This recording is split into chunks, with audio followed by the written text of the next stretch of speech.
بسم اللہ الرحمن الرحیم۔ مدینہ کی طرف ہجرت کا سفر۔ خداوند عالم کا یہ دستور رہا ہے کہ جب حضرات انبیاء و مرسلین اپنی اپنی امتوں کو حق کی دعوت دیتے اور ایک اللہ کی عبادت کرنے کی بات کرتے، لیکن ان کی امت کے وہ لوگ جو اپنی ضد اور ہٹ درمی کی وجہ سے مخالفت سے باز نہ آتے اور ان کی مخالفت و انکار حد سے بڑھ جاتا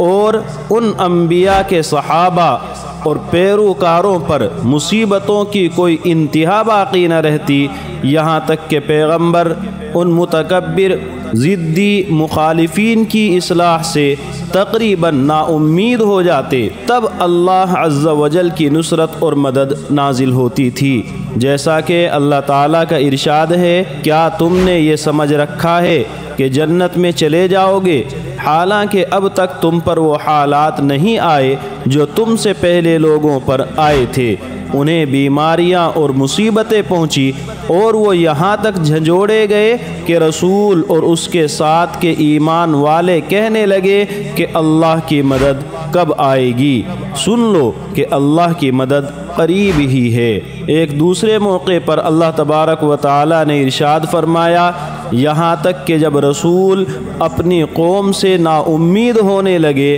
اور وہ قوم کے لوگ یہ خیال کرنے لگے کہ انہیں جھوٹ کہا گیا ہے، فوراً ہی ہماری مدد ان کے پاس آ پہنچی، پھر جسے ہم نے چاہا اسے نجات دی گئی۔ بات یہ ہے کہ ہمارا عذاب گنہگاروں سے واپس نہیں کیا جاتا۔ ٹھیک اسی طرح جب اللہ کے رسول صلی اللہ علیہ وسلم اور آپ کے صحابہ کی مصیبتیں انتہا کو پہنچ گئی اور طائف کے سفر نے ان مکے والوں کی اصلاح سے ایک قسم کی نا امیدی بھی پیدا کر دی، تب جاءہم نصرنا کا مصداق ظاہر ہوا اور اللہ تعالیٰ کی مدد اور نصرت پہنچی۔ وہ یہ کہ اللہ تعالیٰ نے مدینے سے انصار کو آپ کی اور آپ کے دین کی مدد اور نصرت کے لیے بھیجا۔ وہ حضرات آئے اور آپ کے دست مبارک پر آپ کی مدد اور حمایت کی بیعت کر کے واپس ہوئے۔ سفر ہجرت کے حالات ذکر کرنے سے پہلے حضرت عمرو ابن الجموح رضی اللہ عنہ کے ایمان کا واقعہ ذکر کرنا مناسب معلوم ہوتا ہے، کیونکہ اس واقعے سے شرک کی حقیقت بہت آسانی سے سمجھ میں آ جاتی ہے، جس کی تفصیل کچھ اس طرح ہے کہ بیعت عقبہ ثانیہ کے بعد انصار کا قافلہ جب مکے سے مدینہ پہنچا اور اپنے اسلام کا اعلان کیا تو مدینہ کے اکثر قبیلے اسلام میں داخل ہو چکے تھے، مگر بعض بوڑھے ابھی تک اسی پرانی بت پرستی پر نہایت سختی کے ساتھ قائم تھے۔ انہی میں سے ایک قبیلہ بنو سلمہ کے سردار عمرو بن الجموح بھی تھے، جن کے بیٹے معاذ ابن عمرو ابھی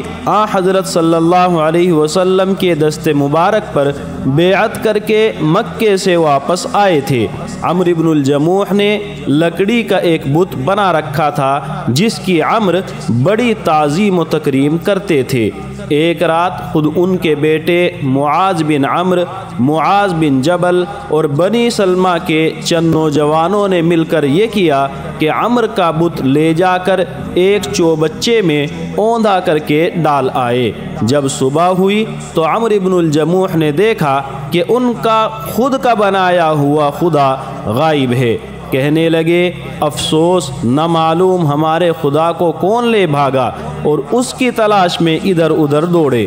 دیکھتے کیا ہیں کہ ایک چوبچے میں اوندھا پڑا ہوا ہے۔ چوبچہ اس گڑھے کو کہتے ہیں جو پرانے زمانے میں کنوؤں کے پاس میں بنایا جاتا تھا کہ کنویں سے نکلنے والا پانی اس میں گر جائے۔ الغرض وہاں سے نکال کر اس بت کو غسل دیا، خوشبو لگائی۔ جب دوسری رات ہوئی تو پھر ان لوگوں نے ایسا ہی کیا کہ اس بت کو گڑھے میں ڈال دیا۔ جب صبح ہوئی تو عمرو بن الجموح اس کو تلاش کر کے لائے، نہلایا اور خوشبو لگائی۔ جب کئی دن لگاتار اسی طرح گزر گئے تو عمرو بن الجموح ایک دن تلوار لائے اور اس بت کے کندھے پر رکھ دی اور کہنے لگے خدا کی قسم مجھے نہیں معلوم کہ کون شخص تیرے ساتھ یہ معاملہ کرتا ہے، تیرے اندر اگر کوئی خیر اور بھلائی ہے تو یہ تلوار موجود ہے، تو اپنی خود حفاظت کر لے۔ جب رات ہوئی تو ان لوگوں نے تلوار تو اس بت کے کندھے سے اٹھائی اور ایک مرے ہوئے کتے اور اس بت کو ایک رسی میں باندھ کر کسی گڑھے میں لٹکا آئے۔ جب صبح ہوئی تو دیکھا کہ بت غائب ہے۔ عمرو بن الجموح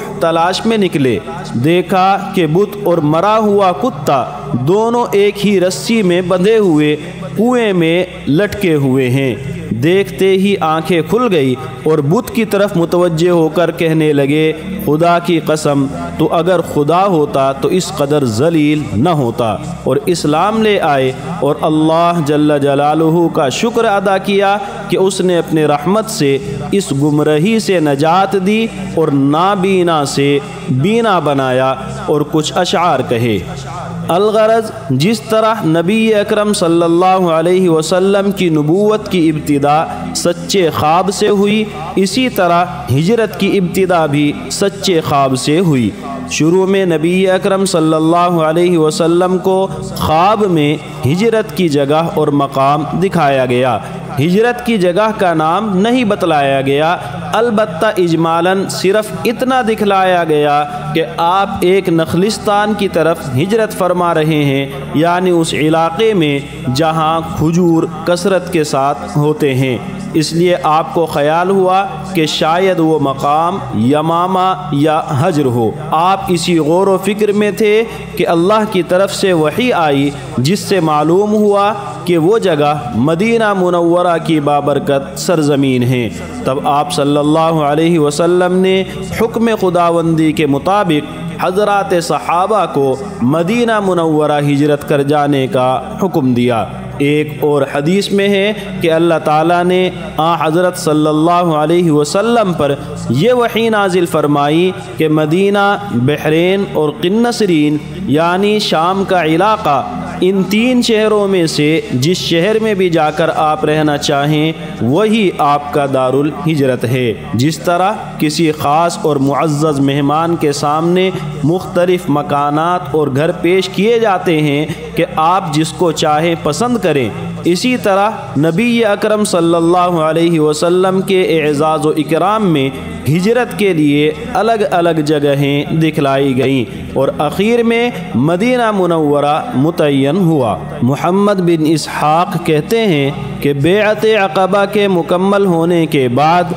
حضرت صلی اللہ علیہ وسلم نے صحابہ کو مدینہ کی طرف ہجرت کر جانے کا حکم دے دیا۔ یہ حکم سنتے ہی خفیہ طریقے سے ہجرت کا سلسلہ شروع ہو گیا۔ سب سے پہلے رسول اللہ صلی اللہ علیہ وسلم کے دودھ شریک بھائی ابو سلمہ بن عبد الاسد مخزومی نے اپنی بیوی اور بچے کے ساتھ ہجرت کا ارادہ فرمایا، مگر ہجرت کرنا بھی کوئی آسان کام نہ تھا۔ جو شخص ہجرت کا ارادہ کرتا قریش اس کے راستے کی رکاوٹ بن جاتے اور پوری کوشش کرتے کہ ہجرت نہ کرنے پائے، ورنہ اپنے ظلم و ستم کے جوہر کس پر دکھلائیں گے۔ چنانچہ ابو سلمہ اپنی بیوی اور بچے کے ساتھ ہجرت کے لیے تیار ہو گئے اور اونٹ پر کجاوا بھی کس دیا، بیوی اور بچے کو اس پر سوار بھی کر دیا۔ اس وقت لوگوں کو اطلاع ہوئی، ان کی بیوی ام سلمہ